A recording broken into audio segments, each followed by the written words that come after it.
Welcome to आरआईटीएम। आरआईटीएम में आप सभी का स्वागत है। मैं हूं रसन सर और आज का अध्याय हमारा टैली ईआरपी 9। तो आज हम टैली ईआरपी 9 में सीखेंगे कि बिल वाइज डिटेल कैसे मेंटेन किया जाता है। अगर आप हमारे चैनल के साथ जुड़ना चाहते हैं तो लाल बटन को सब्सक्राइब कर दें ताकि आप हमारे चैनल से जुड़ जाए और आपको जितने भी हमारे लेटेस्ट वीडियो है वो आपको टाइम टू टाइम मिलता रहे। मैं इतनी मेहनत से आपके लिए वीडियो बनाता हूँ तो इसके बदले में मुझे कुछ नहीं चाहिए, बस आप इस वीडियो को देखें और लाइक करें और इसे शेयर भी करें अपने दोस्तों के साथ, अपने रिलेटिव्स के साथ, ताकि सारे लोगों को ये चीज़ सीखने का मौका मिले।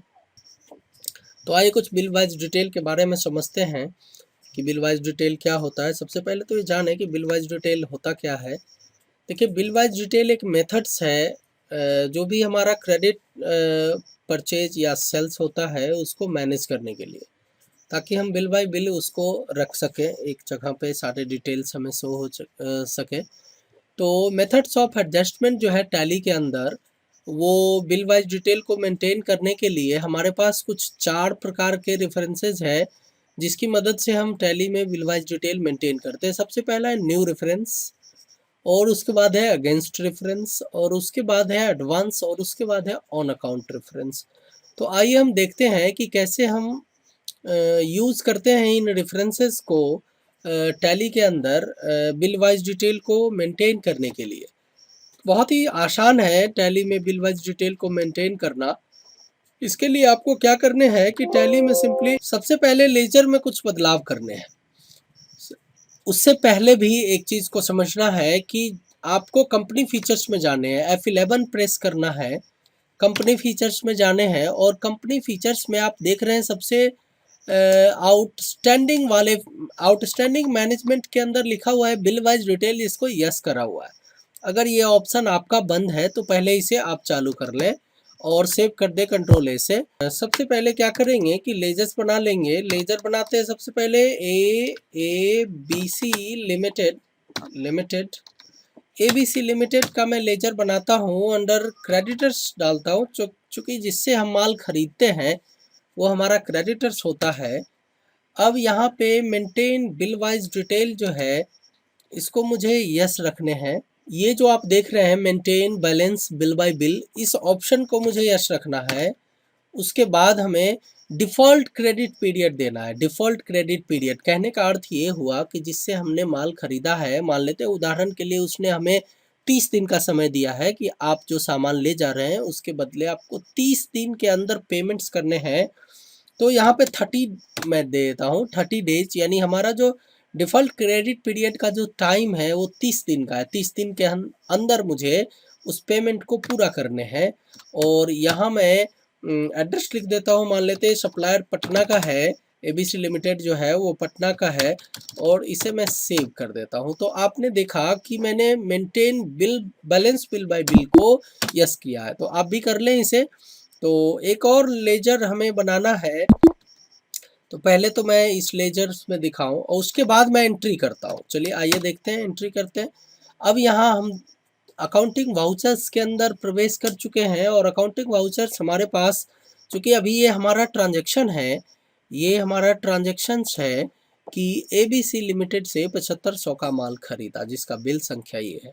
तो आइए यहाँ पे एंट्री करते हैं। बिल संख्या ABC लिमिटेड से माल खरीदा गया है। तो सबसे पहले तो आपको वाउचर्स में चेंजेस करने हैं। चूँकि अभी मैं पेमेंट वाउचर्स हमारे सामने हैं। जो भी वाउचर्स होता है हमारे लेफ्ट हैंड साइड पे रेड कलर में आप देख रहे हैं कि पेमेंट लिखा हुआ है, तो मैं पेमेंट में नहीं, इसकी एंट्री जो है मुझे परचेज वाउचर के अंदर करने हैं। इसके लिए शॉर्टकट F9 है।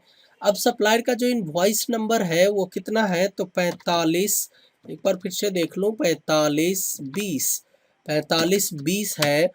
और ये जो भी डेट है वो डेट डाल देंगे। यहाँ पर हमें परचेज लेजर के अंदर परचेज अकाउंट सेलेक्ट करने हैं, और आपको बताया था मैं कि अभी मुझे क्या करना है कि वाउचर्स मोड में एंट्री करनी है।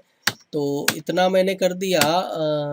तो वाउचर्स मोड कंट्रोल के साथ V दबा के आता है, ये ध्यान रखें, पिछला दिन मैंने बताया था। कितना का है, तो 7500 रुपये का माल है। अब देखिए यहाँ पे रेफरेंस आ चुका है, यानी ये पूछा जा रहा है मेथड ऑफ एडजस्टमेंट यही है जिससे बिल वाइज डिटेल मेंटेन करते हैं। तो हमारे पास कुल 4 रेफरेंस दिखाई पड़ रहे हैं। इसमें है कि न्यू रेफरेंस, न्यू होता है नया बिल के लिए, जब भी हम नया खरीदारी करते हैं और आपको सामने दिख रहा है कि ड्यू डेट जो है वो 1 अप्रैल 2020 है और 1 अप्रैल से 30 दिन का हमें मौका मिलेगा, 30 दिन के अंदर मुझे पेमेंट्स करने हैं। यानी इसको मैं सिलेक्ट कर दिया, यहाँ परचेज अकाउंट्स होगा, परचेज अकाउंट में 7500 होगा, यहाँ पे लिख देंगे बीइंग गुड्स परचेज्ड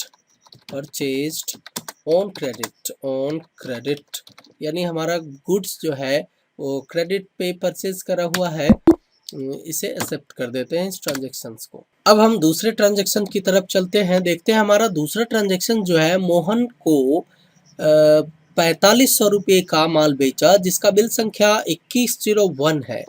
तो अब देखते हैं मोहन को जो बेचा गया है, तो मोहन को बेचने के लिए F8 सेल्स वाउचर हम यूज़ करेंगे। सेल्स वाउचर कितना है, 2101 था वाउचर नंबर, और किसको बेचा गया है, मोहन को। तो मोहन का खाता नहीं है तो इसमें बना लूँगा MOHAN, मोहन अकाउंट है, मोहन हमारा कस्टमर है, इसलिए सन्ड्री डेटर्स के अंदर बनेगा, सन्ड्री डेटर्स के अंदर बनेगा, ये ध्यान रहे। यहाँ पर इसको नो करेंगे तो नो करने के बाद हम जा पाएंगे, नहीं तो इसको हम यस करे रहेंगे तब उस पर नहीं जाएगा, तो पहले उसको करें फिर इसको यस करें। तो यहाँ पे जो है मुझे बिल वाइज डिटेल को यस रखना है। क्रेडिट पीरियड हमें 30 दिन का मौका मिलता है तो मैं भी 30 दिन का मौका दे रहा हूँ। तो चलिए आते हैं यहाँ पर जो है हम मान लेते हैं कि ये हमारा शाहरघाट का कस्टमर है, एड्रेस डाल दिया मैंने शाहरघाट। अब इसका लेज़र मैं बना के फिट कर लिया, तो ये टैली में अब लेज़र बन चुका है। अब इसके एंट्री करते हैं, सेल्स अकाउंट सेलेक्ट कर लिया मैंने, कंट्रोल के साथ V दबाते हैं तो वाउचर्स मोड में हमें एंट्री करने है, ध्यान रहे कितना 4500 रुपये का माल है। अब यहाँ पे पूछा जा रहा है कि आप जो मोहन को जो माल बेच रहे हैं क्या ये नया रेफरेंस है, यानी पुराना है या नया है। तो मैं नया फ्रेश बिल बना रहा हूँ। तो ध्यान रहे कि जब भी हम फ्रेश बिल बनाते हैं तो न्यू रेफरेंस चुनते हैं। न्यू रेफरेंस चुनकर हमें जो है यहाँ भी हम एक चीज़ ध्यान रख सकते हैं, यहाँ पर हम वो बिल रेफरेंस का जो भी नंबर है वो दे सकते हैं। बिल नंबर जो था, बिल नंबर था 2101, तो यहाँ दे सकते हैं हम, इससे रेफरेंस पता चलेगा। न्यू रेफरेंस इतना क्रिएट हो गया है। तो ये अब सेल्स अकाउंट इसमें सेलेक्ट करने हैं 4500 रुपये का। यहाँ पर देखिए मैं मेंशन लिख देता हूँ, being goods sold on credit. तो ये एंट्री हो चुकी है। एक और एंट्री मैं करके दिखाता हूँ, फिर आपको बताऊंगा इसके आगे भी कुछ है। राम किराना स्टोर को हमने 2100 रुपये का माल बेचा है जिसका बिल नंबर है 4102। तो आइए हम 4102 कर लेते हैं। पहले तो वाउचर मोड हमारा होना चाहिए, वाउचर मोड है ही। 4102 कर लिया मैं किसको, राम किराना को। तो राम किराना है, बिल वाइज डिटेल यस है। इसको भी 30 डेज का क्रेडिट पीरियड देता हूँ। राम किराना मान लेते हैं बिसौल का है तो बिसौल कर देते हैं, और यहाँ जो है सेव कर दिया इसको। अब यहाँ पे पैसे कितने हैं, तो 2500 रुपये का है, 2500 रुपये का माल बेचा है। न्यू फ्रेश बिल मैं बना रहा हूँ, इसका 4102 क्या है बिल नंबर, यही था। तो 4102 रेफरेंस मैंने क्रिएट कर दिया है। यहाँ पर 25, यहाँ पर being goods sold on credit. तो ये बहुत ही आसान है, आप लोग ध्यान से इस वीडियो को देखें और देखिए कैसे हम अब इसको, अब ये आपको कैसे पता चलता है कि हमारा बिल जो है बिल वाइज डिटेल हमारा मेंटेन हुआ है। तो देखिए आई बहुत आसान है, हमको खाली बिल नंबर पता होना चाहिए कि बिल नंबर हमारा क्या है। मान लेते हैं कि अब यहाँ पे चलते हैं कि ABC लिमिटेड को हमें जो बिल नंबर 4520 है उसका मुझे ड्यू चुकाना है। तो अब देखिए बहुत ही सिंपल है, मुझे 45-20 वाला बिल टैली के अंदर कैसे निकालते हैं। देखिए, अब मान लेते हैं मुझे पेमेंट करना है, तो F5।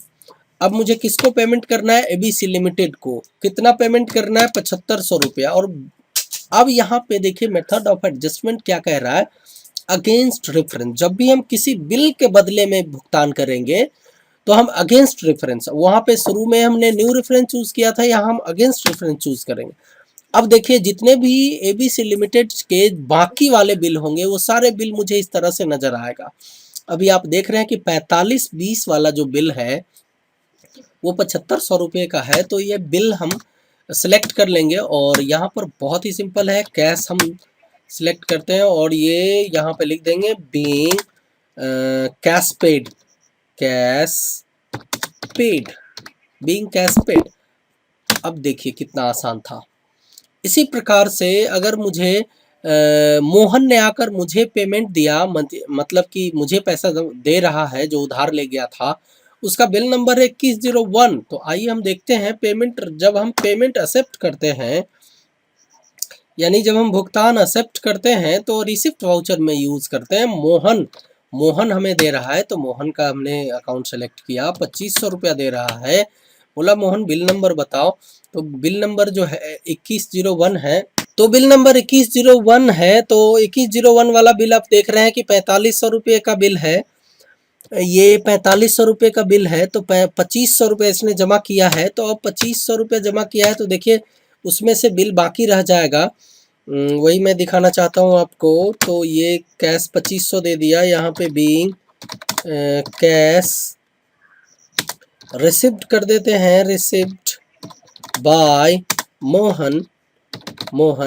अब मैं दोबारा कभी मोहन आता है और फिर पैसा जमा करता है तो मैं फिर मोहन का जो है कितना 4500 था, 2500 जमा किया था तो 2000 और है। तो यहाँ पर आपको कुछ भी एंटर करके यहाँ आएंगे तो आपको दिख जाएगा कि कितना बाकी है, 2000 है। तो अब ये मोहन का बिल जो है क्लियर हो गया हमारा, बीइंग कैश रिसिप्ट। तो इस तरह से अब देखिए मोहन का बिल बिल्कुल क्लियर हो चुका है। तो जो बिल बाकी रहेगा वो अपने आप दिखा देगा। तीसरा है राम किराना स्टोर, मान लेते हैं 2100 रुपये की खरीदारी की है और वो जो है 4102 बिल नंबर है। तो 4102 बिल नंबर है तो राम किराना को मैं सिलेक्ट करता हूँ, राम किराना, और यहाँ पे 2100 रुपया का है। तो यहाँ पे आप देख रहे हो कि बिल नंबर ये दिखा रहा है 4102, इसमें 2500 रुपया है तो पूरा 2500 जमा कर रहा है मान लेते हैं।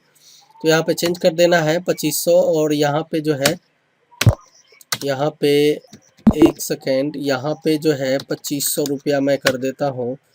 अगेंस्ट रेफरेंस में ये हो गया। तो ये जो है कैश में सिलेक्ट कर लेता हूँ। अब कैश यहाँ पे बीइंग कैश रिसिप्ट, ये नरेशन मैंने दे दिया और ये देखिए कंप्लीट हो चुका है। यानी अब किसी प्रकार का कोई बिल, अब मैं दोबारा आपको दिखाता हूँ, मोहन का दिखाता हूँ। यहाँ पे मोहन का मान लेते हैं, यहाँ पे 2 रुपया मैं इंटर कर देता हूँ और यहाँ पे दिखाता हूँ अगेंस्ट रेफरेंस में कोई बिल नहीं है मोहन का। तो इस तरह हम बिल वाइज डिटेल को मेंटेन करते हैं। और बिल वाइज डिटेल जो है हमारा वो आउटस्टैंडिंग के अंदर दिखाता है। आप चाहें तो आउटस्टैंडिंग में जाके देख सकते हैं, जो अकाउंट रिपोर्ट्स में मैं देखना आपको बताऊंगा, स्टेटमेंट्स ऑफ अकाउंट आउटस्टैंडिंग। इसमें जितने भी रिसीवेबल बिल्स है वो दिखाएगा और जितने भी पेएबल बिल्स है वो दिखाएगा।